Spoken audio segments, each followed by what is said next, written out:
You're listening to Be Health Connected, a podcast by the St. Louis Area Business Health Coalition.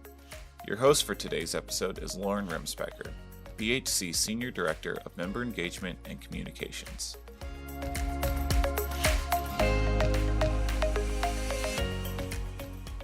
Hello, I'm Lauren Remsbecker, and welcome back to the BHC's Be Health Connected podcast. Many organizations are familiar with traditional occupational safety practices implemented to protect employees from work-related hazards. But as the pandemic has clearly demonstrated, these hazards extend far beyond the physical workplace environment and can include other job-related and sociodemographic factors that negatively impact an employee's well-being.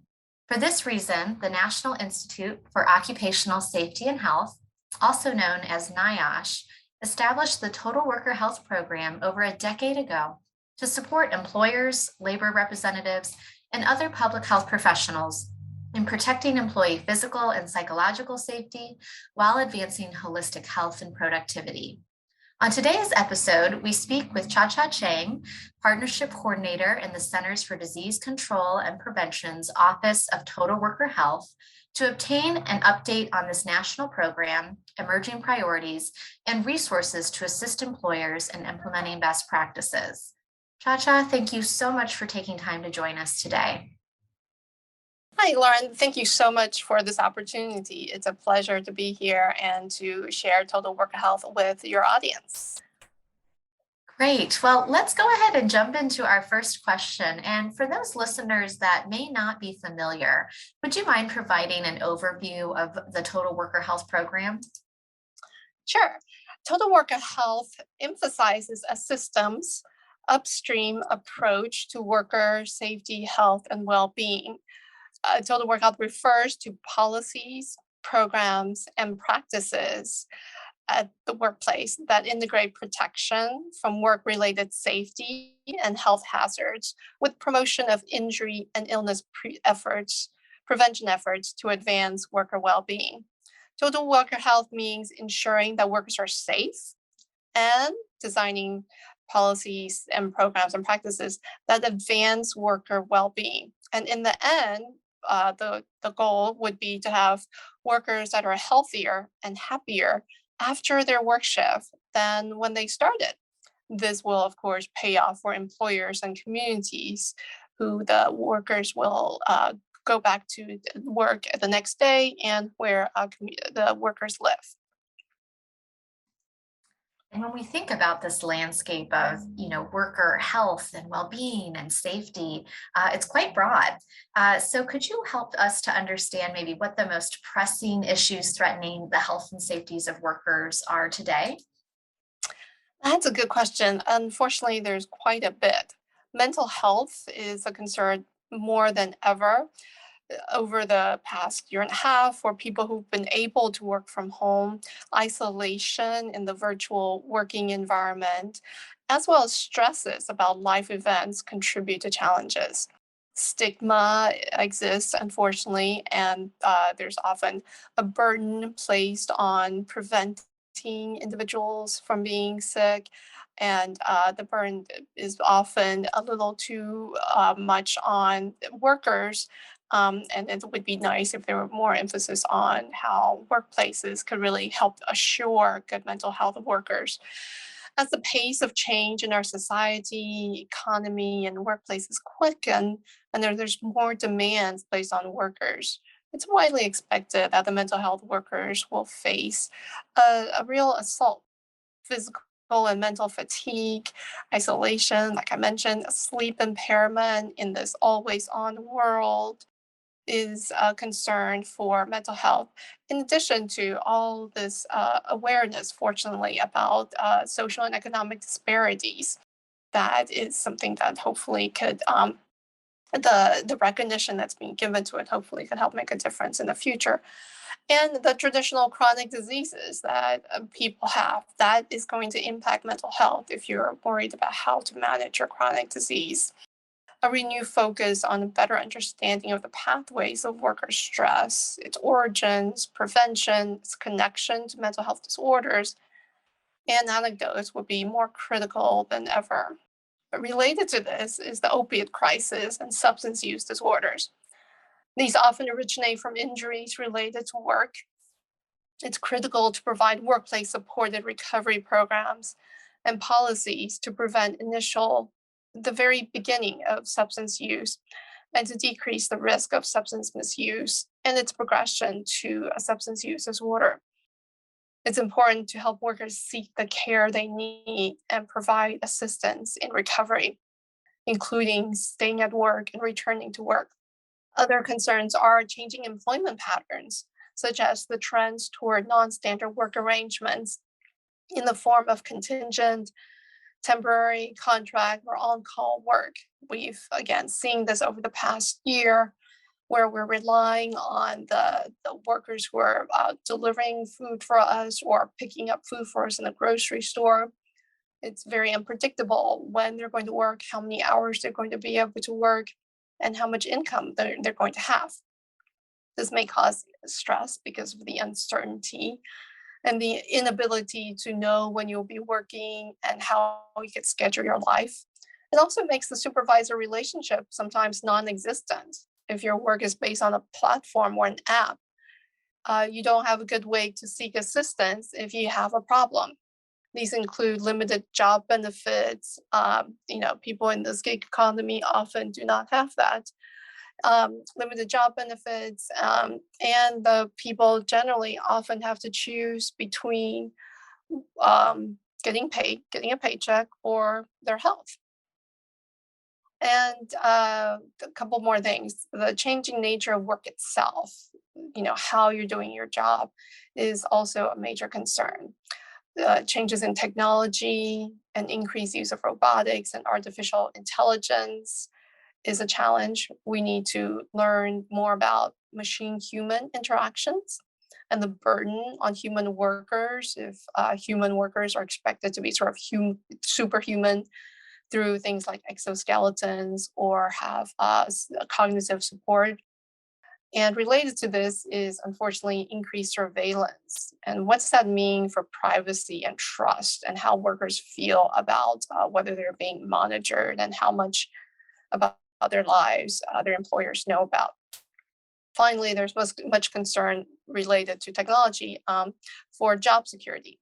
Are employers supporting workers in skills development and reskilling? Similarly, jobs may be changing due to cross-cutting issues such as public health crisis or climate change. In emergencies, are we taking care of mental health of the response workers? As temperatures rise around the world, what does this mean for people who work outside?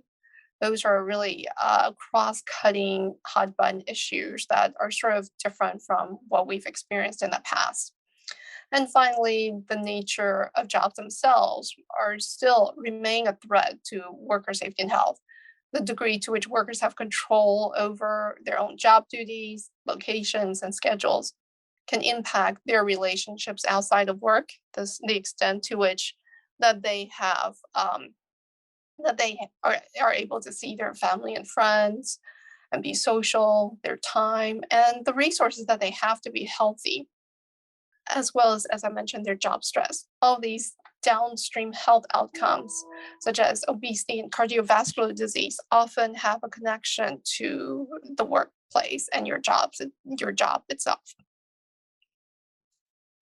You've done an excellent job of really laying out the problems that organizations and employees are facing when it comes to really maintaining their health and safety over time. As we think to, solutions, are there some examples of how employers are using total worker health strategies to support their employees in overcoming these issues, especially during COVID-19? Yeah, there is a lot of interest from employers about total work health strategies. People are recognizing the importance of having a systems approach and really getting at the root of the problem. Like they say, a stitch in time. Instead of trying to take care of chronic disease once they arise, people are recognizing that there are things that are happening in the workplace that could exacerbate chronic disease, and employers have control over those policies and programs.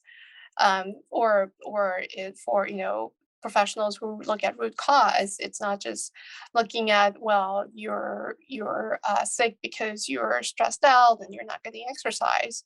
You could go further, dig deeper and say, why are you stressed out? Why are you not getting your exercise? Is it because you're working 3 jobs? Well, of course, you wouldn't have time to do other things for yourself. That's an example of how employers can really help workers by developing policies and programs that are supportive, creating the infrastructure to help employees, especially during challenging times. Key total work health strategies would be to provide more flexibility and autonomy for workers. And the two aren't necessarily the same. You could have more flexibility about your schedule, but if you don't have the decision, if you aren't able to make decisions about when to go on vacation, that's going to be a challenge.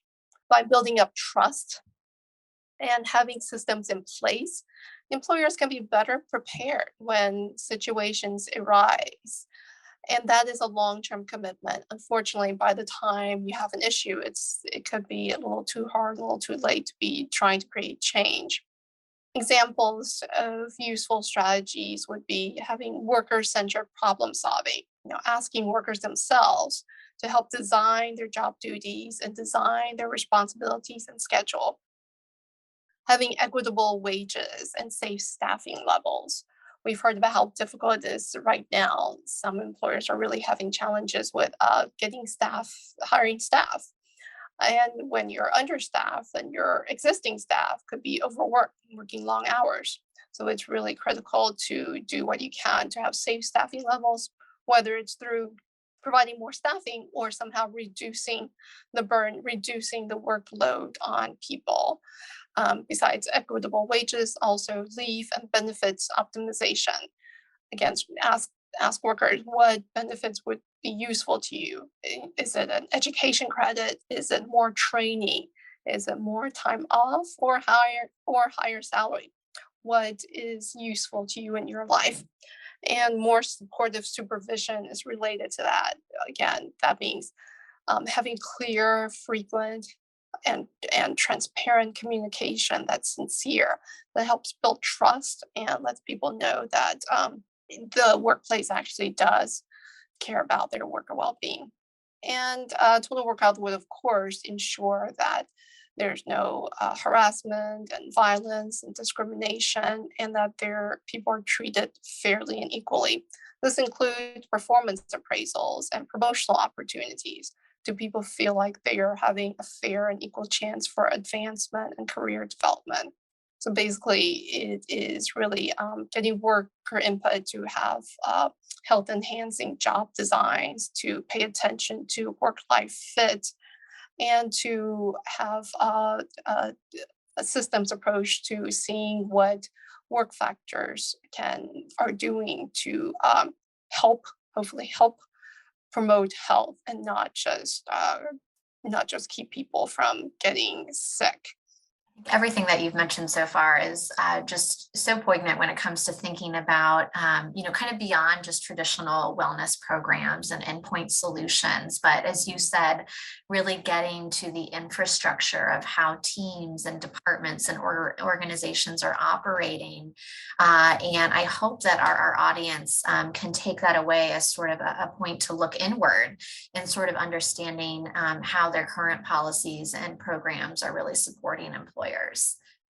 And, I know one of the reasons we were so eager to get you all scheduled on the podcast is that, just last month, September of 2021, NIOSH announced the funding of 10 total worker health centers of excellence. And I was hoping that maybe you could elaborate on how these centers are going to be advancing the mission of the program overall. Yeah, we are really excited about our centers of excellence. We've had 6 previously, and so it's super exciting that now we have 10.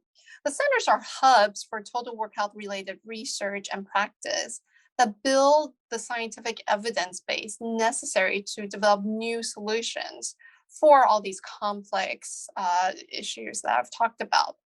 The research at the centers help generate new knowledge and provide practical solutions to keep workers safe and healthy, and to help employers build and retain a productive workforce. When people ask about total work health, we provide research and translation materials, and a lot of that come from the centers of excellence. The centers use multidisciplinary research projects, including intervention-focused research. They conduct outreach and education.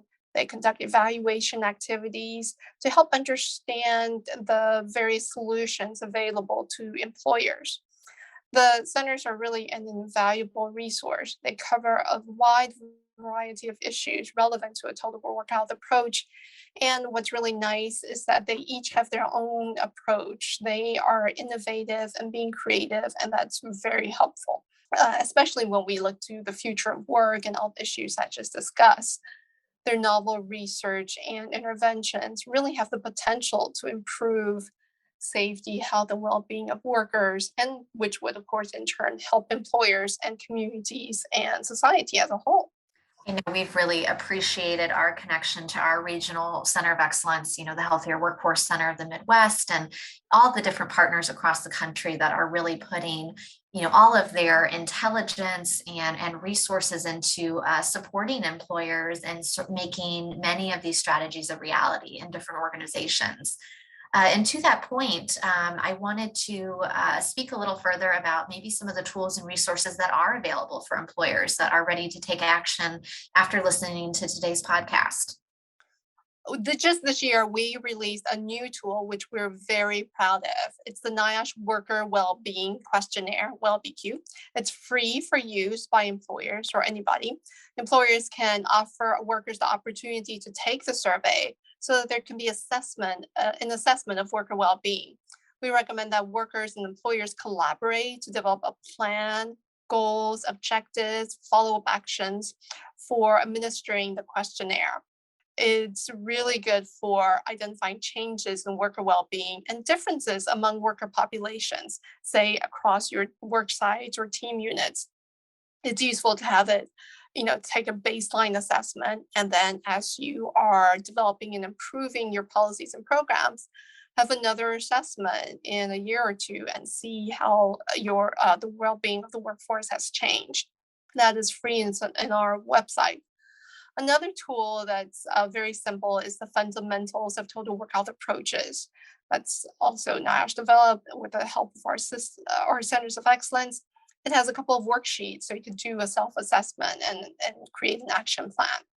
Our centers of excellence have very easy to use resources, and there are so many of them. The Center for Promotion of Health in the New England Workplace has an online set of tools for a healthy workplace participatory program.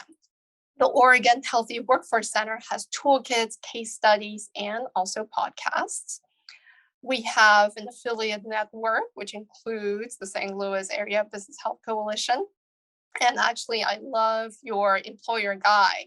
It really provides great ideas and guidance. And you were able to do that through a partnership with the Midwest Center, as you stated. Our other centers have a lot of resources, such as Harvard has a WISH assessment to do an organizational assessment. The Colorado Center has a Health Links program where you could do an organizational assessment and then get some consultation advice. And of course, to keep up to date, NIOSH has quarterly webinars and newsletters. And we invite you and everybody listening to reach out if there's anything we could do to help. That's wonderful. Just, a wealth of information and tools at the fingertips of employers. And we'll be sure that on the landing page of this podcast episode on the website that we include a link out to the Total Worker Health website and some of the information that you've mentioned so that people can find that easily. I just really appreciate, Chia-Chia, the time that you've given us today. We are so grateful for NIOSH's continued commitment to advancing worker safety and well-being through the Total Worker Health program. And the BHC looks forward to continuing our work, with our regional partners as an affiliate of the Healthier Workforce Center of the Midwest. As we close today's episode, are there any parting thoughts that you would like to leave with our audience? I definitely want to thank you for this opportunity, and we are really proud to have the St. Louis Area Business Health Coalition in our affiliate network. And your employer guide really is one of my favorites. I recommend that to people. But in general, there's a tremendous opportunity for employers to facilitate the well-being of workers. We've heard about the different challenges. We've discussed this today. But employers who are innovative and transparent and have workers involved could really do a lot to advance worker well-being, and they can be recognized. They realize that taking care of their workers is a competitive advantage, and that helps them be the go-to employer. And in an era where it's hard to find staff, I think distinguishing yourself through these innovations can be really helpful. After all, the healthier the worker, the healthier the organization, and the more sustainable the organization will be and the more successful. Thanks again for this opportunity.